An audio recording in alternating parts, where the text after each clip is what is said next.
Hello and welcome to Sports This Morning. I'm Cecilia Omogbe. And I am Tayo Salam. All right, it's a great opener for the host nation, Cameroon, beating Burkina Faso 2-0, courtesy of Vincent Abubakar scoring the 2 goals. That game ended 2-1. Yes, 2-1 in favor of the indomitable Lions of Cameroon, starting the Africa Cup of Nations on a winning note for the host nation. Also on the program, breaking news coming from down under. An Australian judge has reinstated Novak Djokovic's visa, which was cancelled after his arrival last week for the Australian Open, obviously because he was unvaccinated, or is unvaccinated. And so Djokovic wins appeal against the decision to refuse him a visa ahead of Australian Open. So he's playing the Australian Open. Fingers crossed. Also on the program, we've been waiting for his return after 31 months. It was Klay Day as Klay Thompson returns to the Golden State Warriors. He returns with 17 points. Yes, Klay Day indeed, Cecilia. It was all about Klay Thompson. Forget the fact that the Warriors defeated the Cleveland Cavaliers. It was all about Klay Thompson making a comeback after 2 years away from the game, of course, because of injury. We've got details of that and reactions later on the show.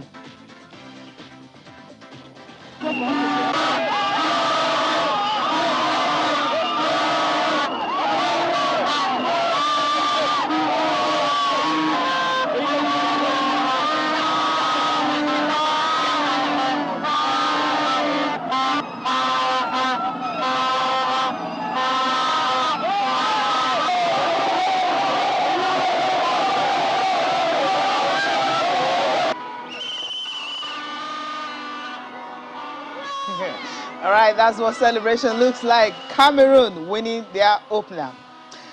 We're going to get into the Nations Cup straight away, and we'll not be doing the talking a lot because Oyewuchi Nwankwo is right here with us in the studio talking about the Africa Cup of Nations, the 33rd edition holding in Cameroon. Good morning, Cecilia. Good morning, Tayo. Good morning. It's great to have you. Exciting times. Yeah, exciting times. Yeah. I mean, the 33rd African Cup of Nations started yesterday, and we could see there is so much excitement in the streets of Cameroon, Yaoundé, Garoua, Limbe. Yeah. You know, the Lions supporters are, you know, they are so happy. They've waited so long.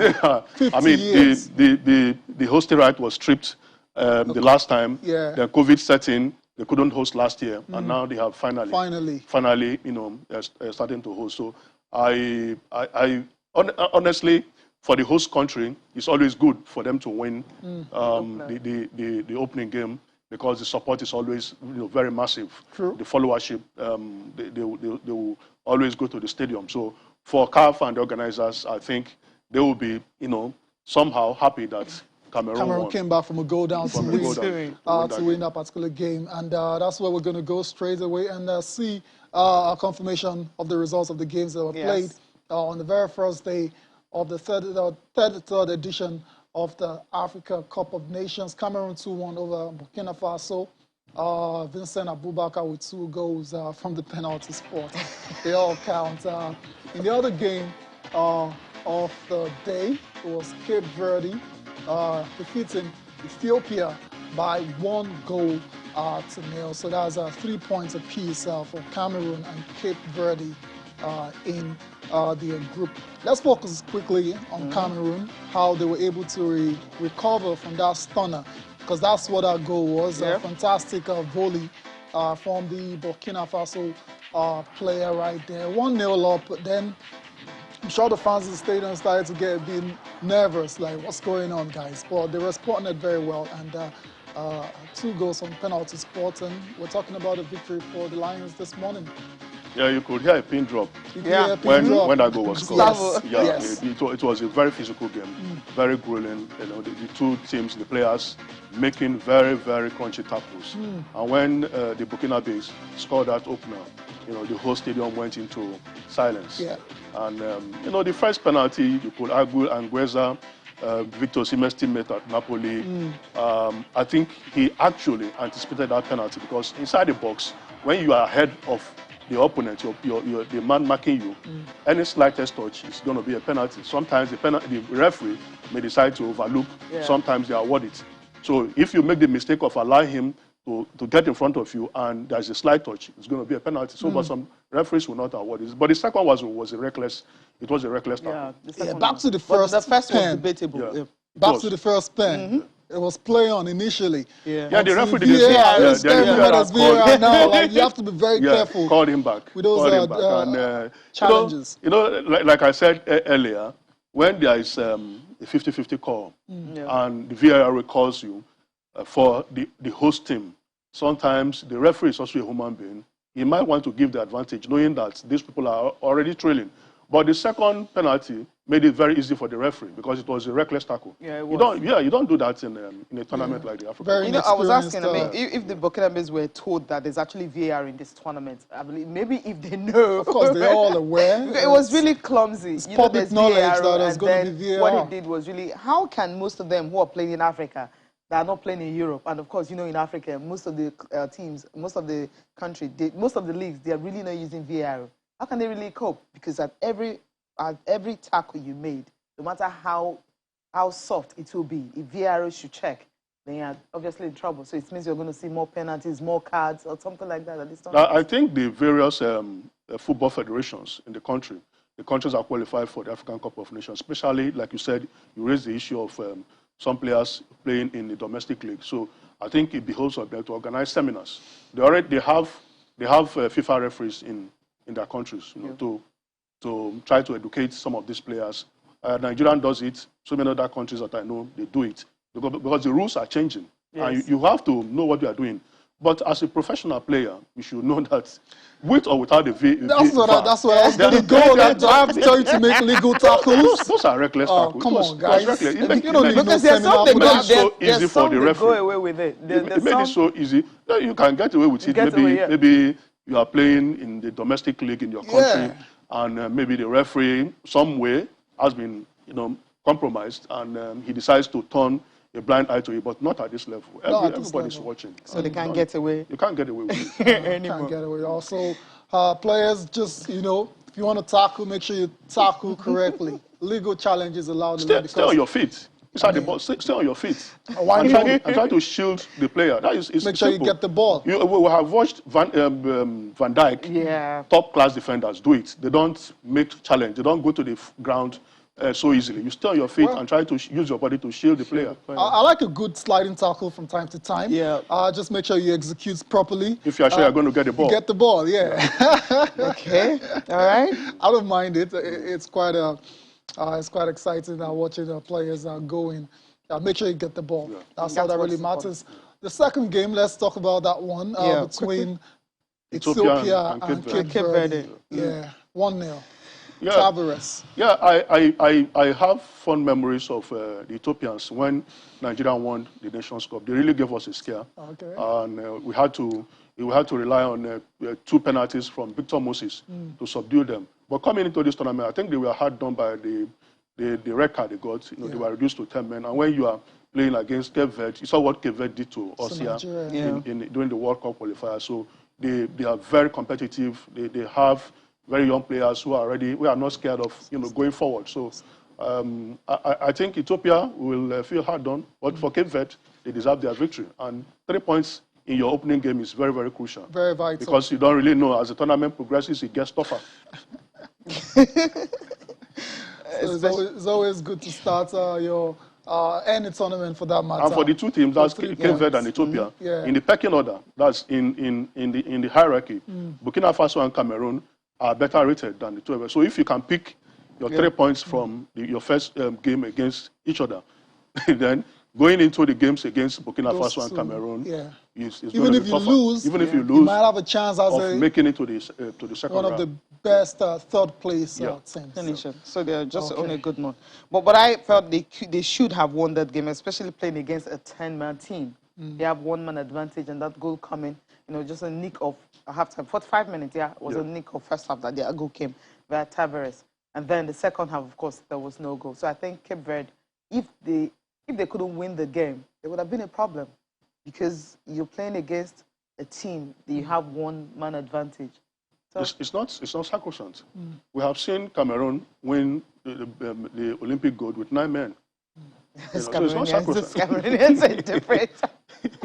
It's not sacrosanct. That was a physical game back then. They've done what they're supposed to do. Cape Verde, they took advantage of the extra man, went ahead to score the goal, didn't concede, and they've got 3 points. It's tricky sometimes. I can understand what the coach of Cape Verde did. It's tricky. When you are playing against a team that is reduced to 10 men, sometimes you could get complacent or get caught in counter. And before you know, you are already 1-1, and that could spoil the opponent. So the 3 points is crucial now. Just get the 3 points. And that's what is important. So after day 1 of the Africa Cup of Nations, we've got victories for the Indomitable Lions and the Blue Sharks. Right. That's what it is. Yeah. Very dangerous animals. The sharks one on land and one in water. Right? All right, let's talk about the Super Eagles now before we talk about games for today. Super Eagles of Nigeria will be in action on Tuesday against Pharaohs of Egypt. And then Austin Eguavoen, they had a practice match on Friday night against Cotton Sports, and of course that game ended 2-0. And if you look at the Super Eagles of Nigeria, they didn't really have much time to practice, and then they don't had that practice match. It ended 2-0, which was of course a good one for Nigeria. But then no time to be together. The first competitive game they're going to be playing will be against Egypt, which is on Tuesday. Yeah, it's always going to be like that, Cecilia and Taya. Our opponents are also facing the same issue. Yeah. I think one of the teams had to cancel their friendly against Congo DR. Yeah. They are really no time. You can't blame anybody. Yeah. But I think the Eagles were lucky to have, Cotton Sport. Usually they are based in Garua, and they usually play on the continent. It's either CAF Confederations or CAF Champions League. So I think they were lucky they got that opportunity to play this test match. It's a practice match, and where Ahmed Musa and Samuel Chukwueze scored the 2 goals. So that should give the coaches the glimpse of what the team should look like. The first half was, a different team. I think he used Maduka Okoye, who obviously is going to be the first choice. Then the second half, he used Francis Uzoho and some other player. I think only one player from the first half was included in the second half. So maybe he has seen the shape of his team, the level of fitness, and that could also give him an idea into the lineup he will use tomorrow. But I think it's a good one. I was a bit scared because it was coming close to our first game, but thankfully there were no injuries. Yeah, that's the thing. That's so important. You also saw the picture of Austin Eguavoen talking after that game, what he expected from the team, and he's really excited that they were able to at least win that practice match. Impressive. We played 2 sets of teams. First half was 11 players. In the second half, another 11 players. Just to see how they can fare and cope with the weather condition. I can tell you we struggled a little bit with the weather, but in terms of ball possession and movement, I think we're very impressed. Winning this game, it's a very good thing for us. But in front of goals, we are too few. That's some things we have to work on too. Crosses are coming where ball possession is good, playing to the side, which is our strength, is very good. But arriving in the box with fewer players is not so good. So that's what we're going to work on in the next few days. Is impressed with the players. Austin Okonakban joins us from our London studio. Austin, good morning. Sporty greetings to you, Cecilia, and of course, Tayo and Oyewuchi Wachiku. It's the first time I'm seeing Oyewuchi this year, so Happy New Year, Oyewuchi. Happy New Year, It's good to be on the show. Yeah, good to see you too. We waited for the Nations Cup. COVID happened in 2021. It didn't hold. Now we're having the AFCON 2021 holding in 2022. We saw the pictures at the opening ceremony, the entertainment that the Cameroonian had, and also they crowned it all on that spectacular day with a victory. And now we're talking about the Super Eagles of Nigeria, what to expect from this team. On Friday, they played against Cotton Sport. That game ended 2-0. And of course, Austin Eguavoen, you just listened to him, your namesake anyway, talking about how excited he is about that game and what he intends to see when he'll be playing against Pharaohs of Egypt. Let me begin with Cameroon and say kudos to the organizers. Yeah. They gave us a good show with the opening ceremony. It was a spectacle. It got the foreign media talking, and that was very, very important because they need that media hype, with COVID and all of the talks before the AFCON So now my friends in Europe are saying, Austin, it was a good opening ceremony. And then we went on to see a good game of football again when Cameroon took on Burkina Faso. The pitch looked good. The atmosphere was right for football. And we also saw beautiful football. So well done to Cameroon. I like the way we've started the AFCON. I just hope that they will sustain the momentum and then take it to the end of the competition and we get more respect for the AFCON. Let's bring it back home to the Super Eagles of Nigeria. Yes, I listened to Austin Eguavoen, and I'm happy they were able to do the bare minimum, play a warm-up game against Cotton Sports of Cameroon. You know, and it was a good opportunity for the coach to take a look at the players, you know, test new players, you know, fine-tune things here and there because they didn't get an opportunity to really prepare the way that they should have prepared. So was a good one. Ahmed Musa with the first goal, Samuel Chukwueze with the second. And in such games, you know, it's played with care. It's played with instruction, you know. Players are looking at themselves and saying, okay, I can gel with this guy. I can play with this guy. So it was really good. I don't know if it's the sort of preparation that they need, but here we are. We will take whatever as long as we get ready to play Egypt on Tuesday. Yeah. Of course, we'll take whatever we get. And the good news from the game is the fact that no injuries, and we had 2 goals, you know, to show for it. So let's leave all the Super Eagles now and quickly go to today's game. Fixtures for today, and the big one everyone is obviously waiting for is Morocco and Ghana. That's so sudden. I mean, you expect games like this, quarterfinals, but hey, they're in the same group. So it's happening right now. Morocco, Ghana today. Senegal and Zimbabwe also be in action. Guinea and Malawi and Comoros and Gabon. These are the games for today, in which I'll come to you. Of course, our focus will start with the game between Zimbabwe and Senegal. Yeah, Zimbabwe, when it comes to football, you can call them Minos, right? Yeah. I mean, everybody expects the Teranga Lions to get the 3 points. Anything short of that would be an upset. Okay. We can't start to reel out the stars in the team, right?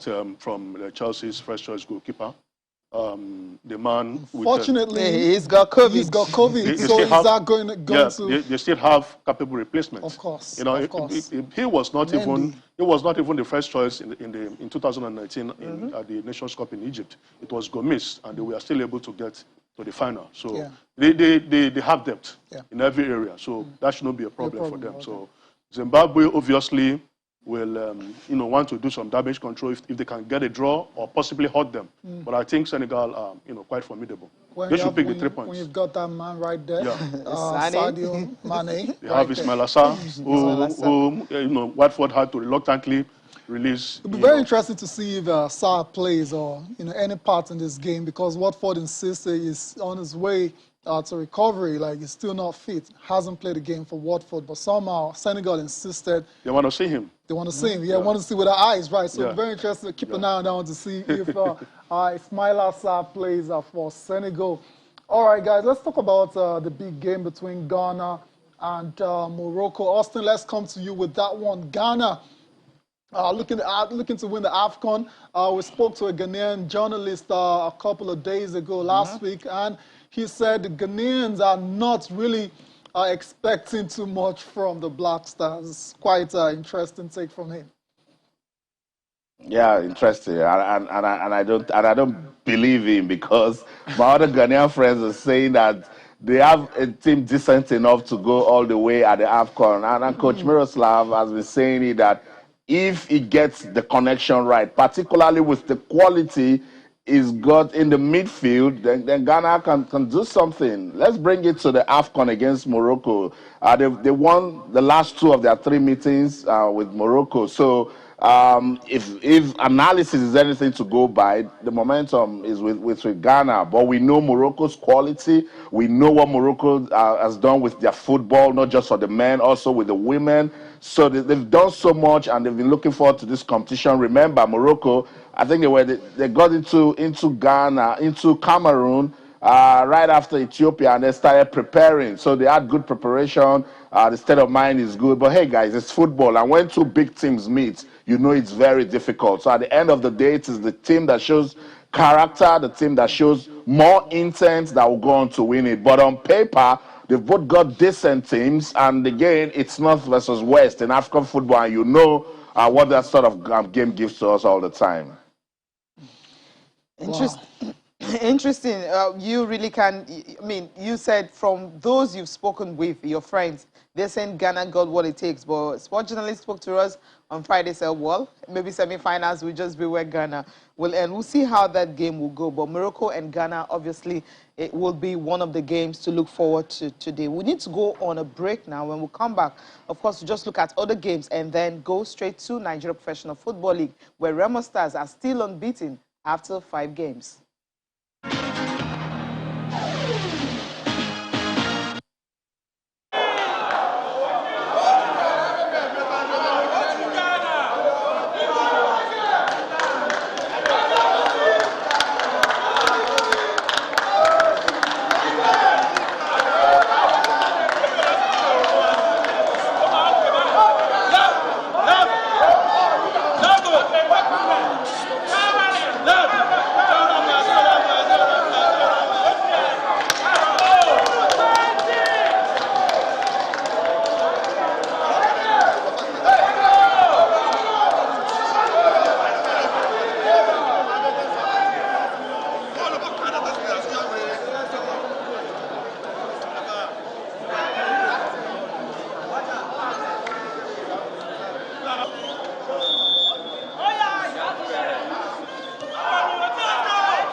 All right, it's time to talk about the Nigeria Professional Football League, where Remo Stars remain unbeaten after 5 games. Let's take a look at the results. Of course, the focus will be the game in Lagos. Well, MFM, they're back to winning ways, are winning 2-1 against Abia Warriors. Other games for the day, Lobby Stars and Aqua United, 1-0. I'm going to ask Austin what's happening to Aqua United.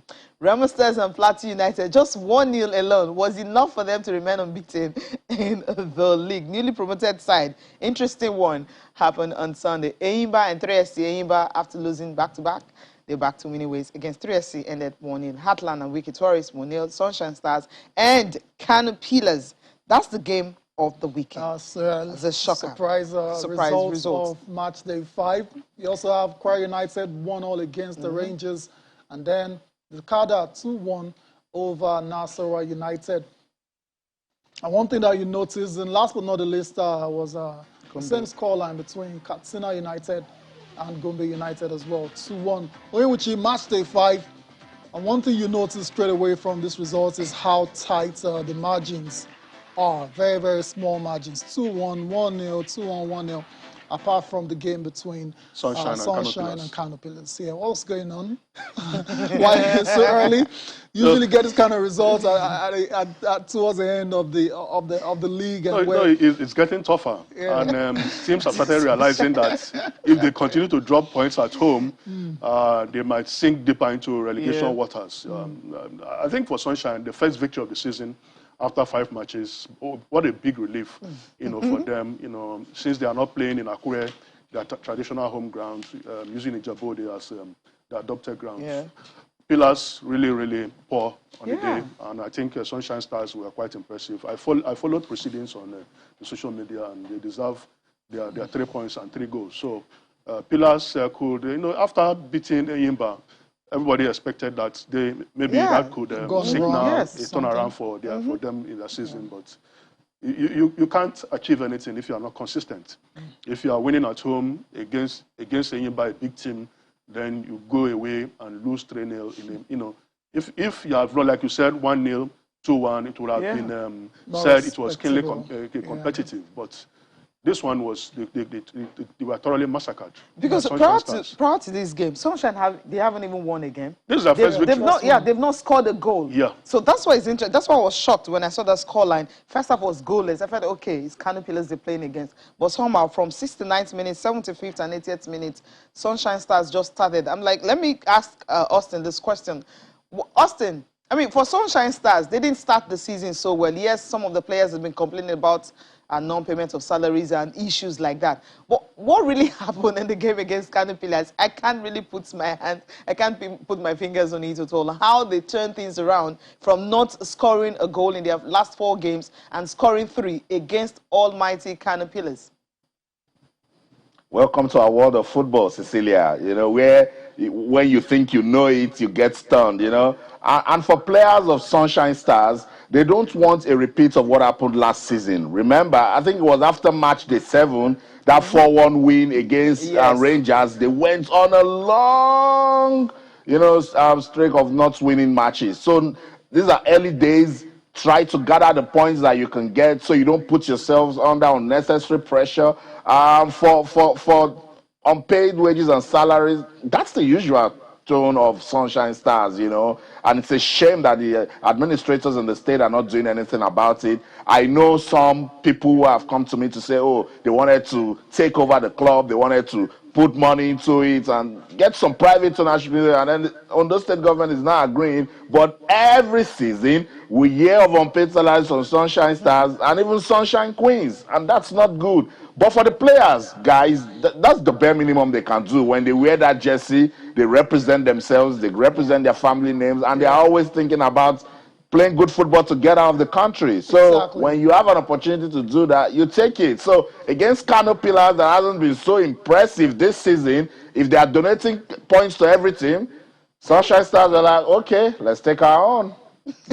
Indeed. All right, guys, let's go and talk. Let's come back and talk about Austin. Before we come back and talk about our feature match, Aqua United were also on the road, and they ended up losing by a lone goal against Lobby Stars.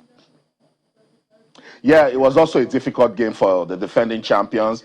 And don't forget, Tayo, Aqua United, in the last 2 seasons, they always struggle with the start of the season. Always, So let's hope that they pick it back up again. But I thought they were decent because I followed that match. Seydou Mubarak in the 83rd minute scored a late goal for Lobby Stars, and Makurdi is a very difficult ground to also go to. So Aqua United, they need to pick themselves back up. I think they lost to Nasarawa United, and now they've lost. So with Remo Stars being up there, showing us that they want to bamba and chill with the big boys.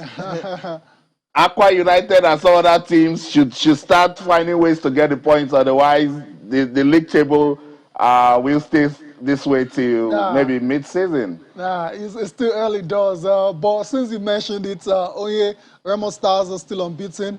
1-0 against Plateau United. That's a very difficult opposition for any team, let alone a team just coming up from the NNL. Yeah, very difficult.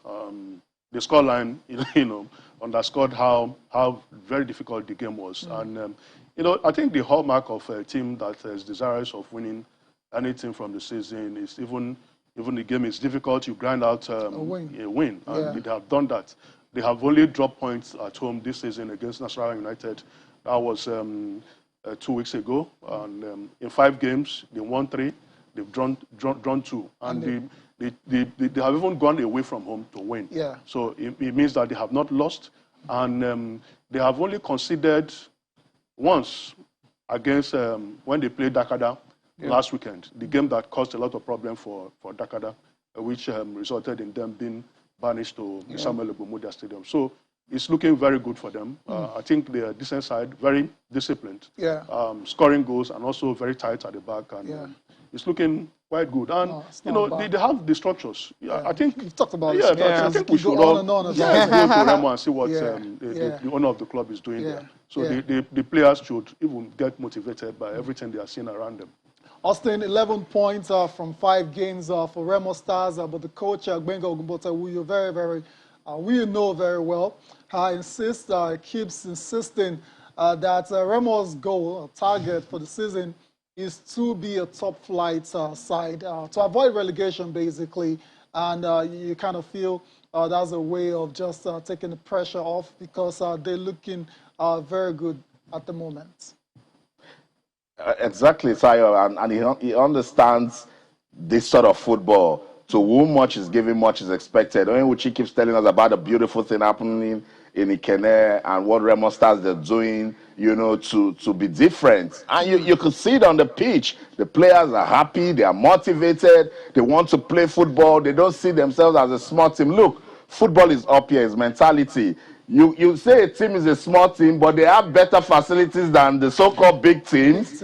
They have better welfare than the so-called big teams. That will translate into their football. And for Coach Gbenga Ogunbota, guys, don't forget, he had a very difficult season with Sunshine Stars last season. So now with Remo Stars and everything that he has seen, he knows that he needs to keep it going. So he doesn't want his players to be complacent. He doesn't want these good starts to get into their head. There's still so much matches to be played. We've played just 5, and we're going all the way. So that's the mood he will keep giving us till maybe we'll get to the point where they think they can do what Leicester City did in England some seasons ago. Let's see what they can do about that. But watch out for Rivers United also, a team that also, they haven't lost this season. But the draws they are having, goalless and, not scoring goals, just playing goalless, getting points away from home. Another team to watch us for. 9 points after 5 matches, yet to lose. But then Rivers United are winning away from home and also getting points at home will do them more good than harm from the way they're going. Let's focus on the game in Lagos. MFM beating Abia Warriors 2-1. Yes, MFM having a shaking start, but on Sunday, they know what they needed to do, and they did that. They got the desired result that all the fans will obviously be proud of. Yeah, I think they have settled their home ground issues. And so we said it. Now? Yeah, it's going to be Teslim Balogun. The first game, they were shuttling between the Movalaji Johnson Arena and the Teslim. It's not good for a team that is going to play in a few hours. To kick off. So they have settled, and against Abia Warriors 2-1. Abia Warriors are not a decent team in all ramifications, and they have a good coach in Imama Makokabo, who came to Lagos thinking that they could get something out of it. But MFM are desperate for points, and they know that they need to start recouping points at this moment, so that it will push them up the league table. There were also reports, that I think the LMC will have to look into it too. That the referee ended the game before 90 minutes. I don't. What is that? I really don't understand. Was it that his watch stopped working or whatever, or didn't take cognizance of the time? You don't give the opponent room to complain. MFM deserve their victory, but such shoddy attitude, from officials usually brings complaints. It's not good for the league. It turned out to be a consolation goal for Abia Warriors. All right, guys, let's take our post-game reaction, post-match reactions are coming from that game. First of all, starting with the MFM coach. Actually, what happened in this game is that I wanted to try as much as possible because I know that as I'm leading at 2-0, they are going to come out fully. So So I wanted to try as much as possible to put my Akonera on, which I expect him to change the game. But actually, I don't know what's wrong with him today. So in fact, he made that pressure to be much for me again. That is what I'm trying to get. But I assure that yes, I'm going away to get at least a point or points back home. That is what I'm looking for, so that I can use that one to recover Remo match, because that one is still in my mind. So I want to use that one to recover Remo match. But I was even expecting that in Wiki I'll be able to get it like that, right? But the way the match goes, the better side won. There you go. That's the coach of MFM, Shola Balogun. Let's go over to the other camp now. Imama Amakabo, that's the coach of Abia Warriors. He's been talking after the loss to MFM. The time, like I said, it's a technical problem. My responsibility as a coach is for the team to be able to play tactically to get there. And like I say all the time, I think it's the players' responsibility to technically take the chances that we create. I think one or two players, didn't respond well in the offensive third of the opponent. And I think when those kind of things happen, you let the team down and it returns back the pressure to the team. The team that we played against today, they didn't have any clear-cut chance, but they had 2 goals, and it's unfortunate, but that's football for you. That's football for you. If you don't take your chances, then you're about to get sucker punched at times, and that's what MFM did.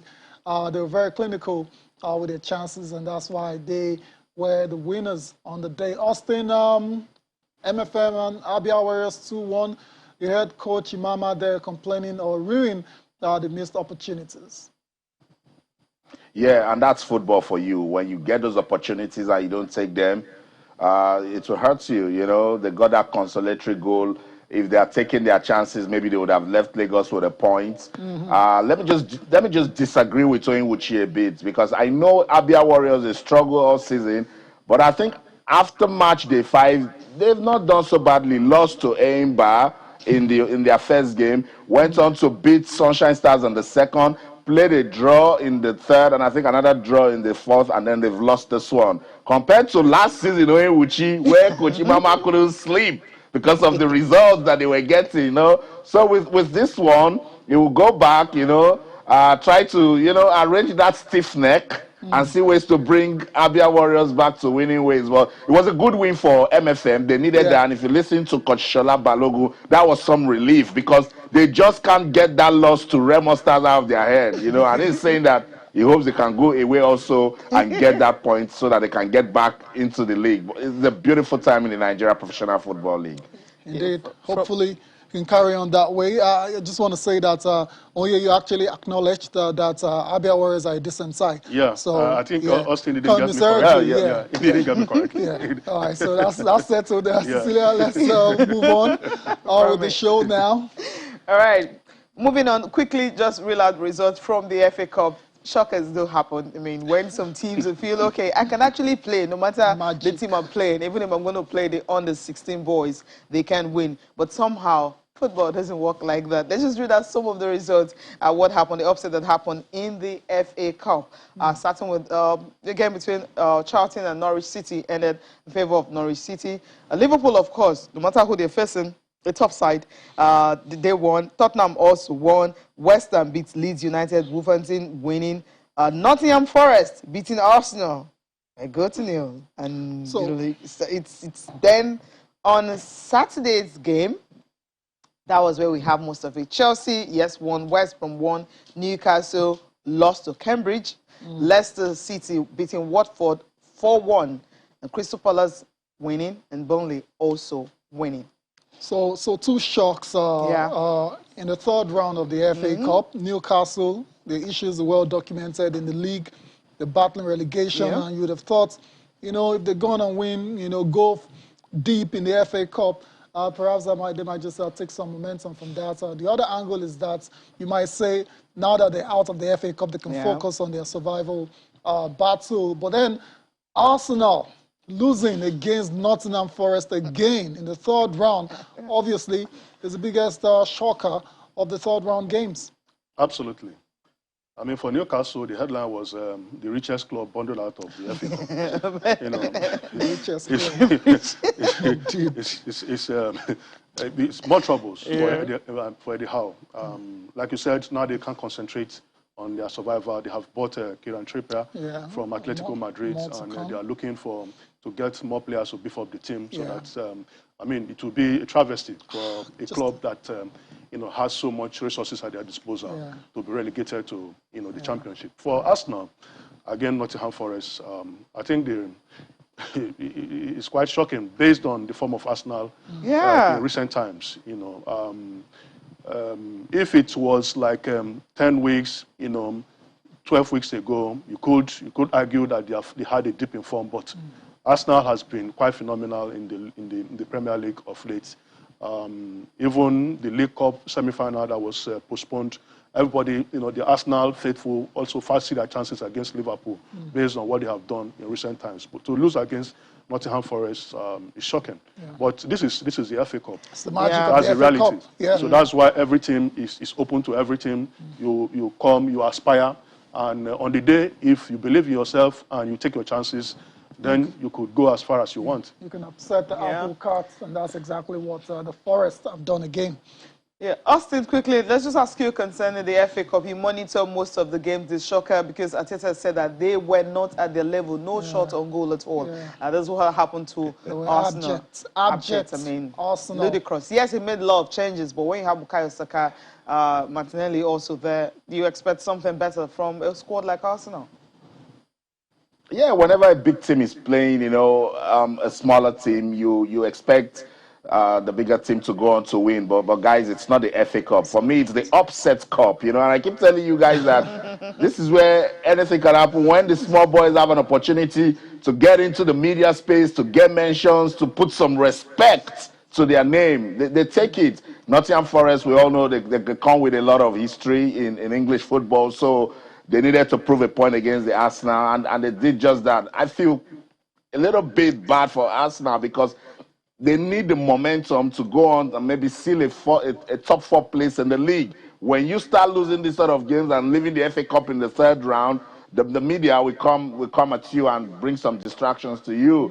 But guys, it is what it is. Newcastle lost at home to Cambridge, a small team. I was at White Hart Lane, and Tottenham almost lost that game until Conte had to do something and bring in the big boys. To do damage control. Otherwise, Morecambe in the first half showed all the quality that he needed to show, got the goal, got the lead into the second half, and then Tottenham had to turn around to win 3-1. So it is the upset cup. It is what it is.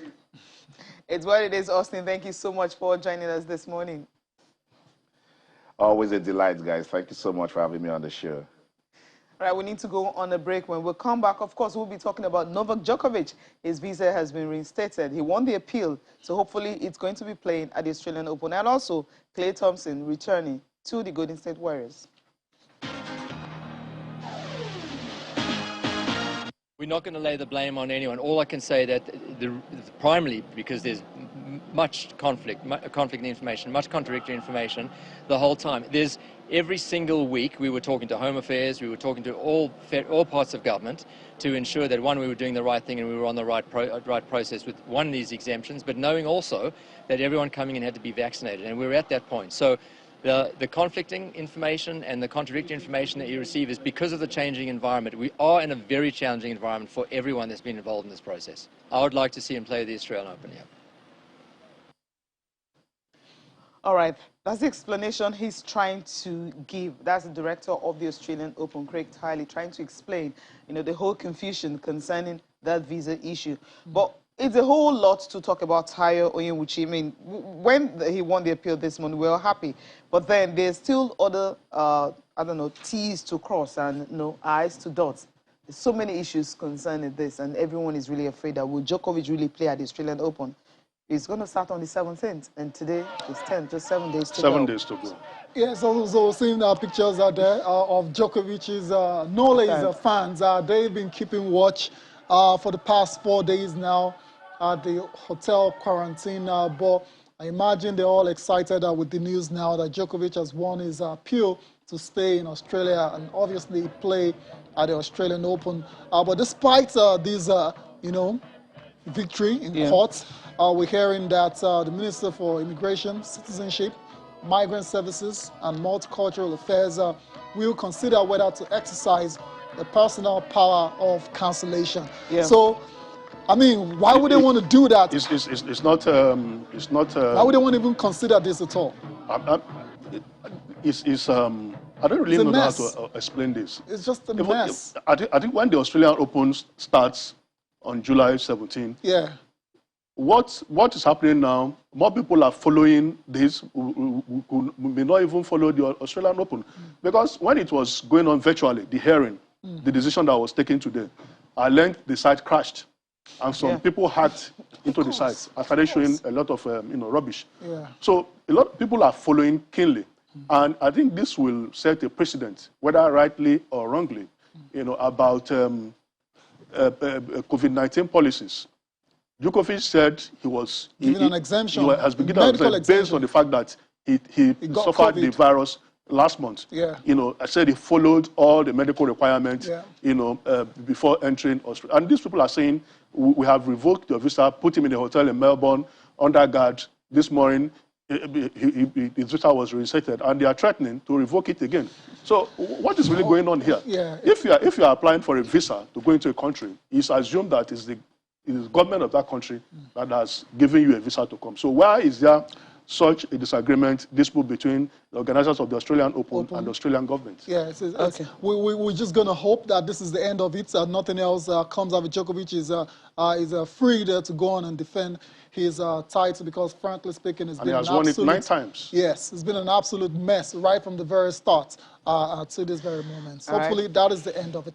Let's go from the tennis courts now to the basketball court. Cecilia has got a big smile on her face. She's very excited. 912 days I've been waiting. Incredible stuff. And finally saw that. We finally saw the return of Klay Thompson. But before then, there were other games that went down in the NBA. We're not going to focus too much on that because the day belonged to Klay. Klay coming back after 2 years now. So results for you from the NBA. Victories for the Nets and the Clippers, as well as the Wizards. That was against the Magic.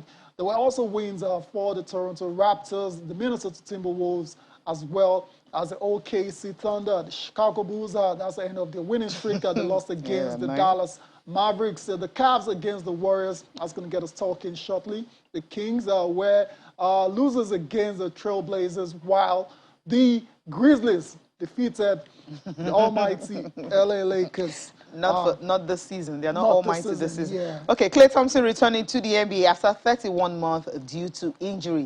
That gets our attention right now. Incredible. Ended up with 17 points. When he was introduced, man, it was just Klay Day. That's what it was. The roar, the ovation at the Chase Center was just simply incredible. And to be out for 941 days, make a comeback in this manner, I imagine Klay Thompson, he's feeling very good. Feeling very good about himself now. 31 months out of the game. The 2 injuries were the 2 worst sports injuries. ACL, Achilles tendon. God. Some players never recover from Never that. recover. 17 points on the night, must be said for Klay Thompson. So it was a triumphant return for the one half of the Splash Brothers. Let's take a listen to it. He's back. I got the big on a switch, Allen, and he reached, so I was able to get a lane. And it's funny because I didn't dunk the whole 2 months of scrimmaging, but when those lights are the brightest, I just felt bouncy, and it felt so good to throw that down. I did not expect that, and I'm very pleased with my efforts tonight. I missed some shots I always make, but I'm just happy to be able I can say that because I couldn't say that the last 2 years. So, no, I just saw the rim, and luckily for me, I threw it down with authority, and I felt really good. I felt really good, guys. Those are very special moments I'll never forget. I'll never forget that this night. I'll never forget the reception Warrior fans gave us, especially myself. And gosh, it was fun, and it was worth every single day of being away and in that squat rack or on that shuttle board, and all the conditioning days. It was worth every single moment, and I'm so grateful to just compete again.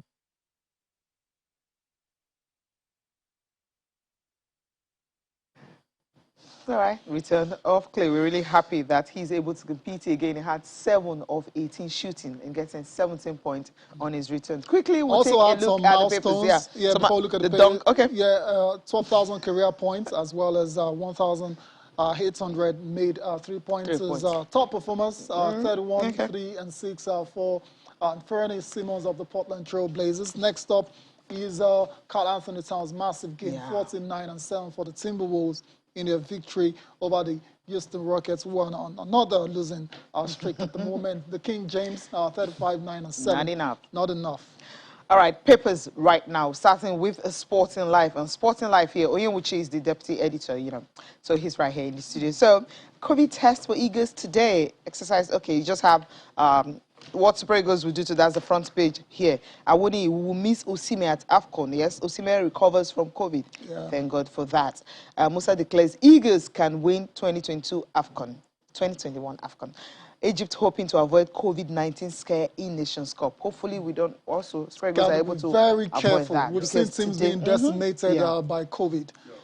Cape Verde, they were just lucky to win because also their team were affected. Whew. So, I was expecting to see a bold headline right there at the center. Where is Jamilu Collins on your paper? But no one seems to have the answer for that one. I think they've ignored him. The authorities are not telling us the truth. They're being diplomatic. It's a strange one. I watched the media officer of the Super Eagles on TV the other day. It was being evasive. So nobody's telling anybody what is really going on. And this is supposed to be a national team player. So I think it's not good enough. No. If he's not going to come, then they should tell the whole country that they said it's expected today.